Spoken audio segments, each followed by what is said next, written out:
Bonjour à tous. Avez-vous remarqué que lorsque quelqu'un nous fait du mal d'une manière ou d'une autre, la première réaction c'est un gros bouillonnement qui vient de l'intérieur et qui a envie de sortir, et évidemment sortir d'une manière plutôt agressive. J'allais dire c'est une réaction naturelle, c'est une réaction très primaire, mais qui est normale parce que on a reçu quelque chose, hop, tout de suite il y a une réaction qui est proposée par notre être. Est-ce la bonne solution? Réaction naturelle, cela nous amène à réfléchir évidemment à notre nature, et je vous rappelle que lorsque nous devenons des enfants de Dieu, nous changeons de nature, puisque celui qui habite en nous, eh bien c'est Dieu lui-même par son esprit. Quelle réaction avoir? Souvent je dis aux personnes qui vivent ce type de situation, fais attention, parce que si tu réponds comme les gens t'ont fait du mal, eh bien tu te mets au même niveau qu'eux. Et en fait, tu te fais du mal à toi-même. Et la plupart du temps, c'est ce que nous faisons.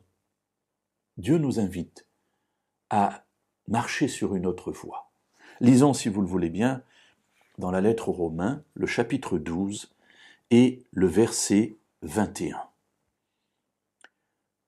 Paul dit « Ne sois pas vaincu par le mal, mais vainqueur du mal par le bien. » Première partie de la phrase, « Ne sois pas vaincu par le mal ». Effectivement, le mal veut nous vaincre. Mes amis, pourquoi nous laisser faire par cela? Pourquoi avoir une porte ouverte dans notre vie pour que ce mal qu'on nous a fait vienne en nous et nous détruise comme un poison à l'intérieur de notre vie? Ça peut être du ressentiment, ça peut être de la colère. Voilà tous ces sentiments qui sont là et qui nous rongent de l'intérieur. Deuxième partie de la phrase, mais soyez vainqueurs du mal. Il est possible d'être vainqueur du mal, non pas par nos propres forces, ça on en est incapable, on n'est pas équipé pour, mais grâce à la présence de l'Esprit de Dieu en nous. Jésus a vaincu le mal, cette victoire il nous la donne, nous pouvons être vainqueurs du mal si nous laissons Dieu habiter en nous par son Esprit. Et quelle arme, si vous me permettez l'expression, peut être utilisée par nous? Eh bien, soit vainqueur du mal par le bien.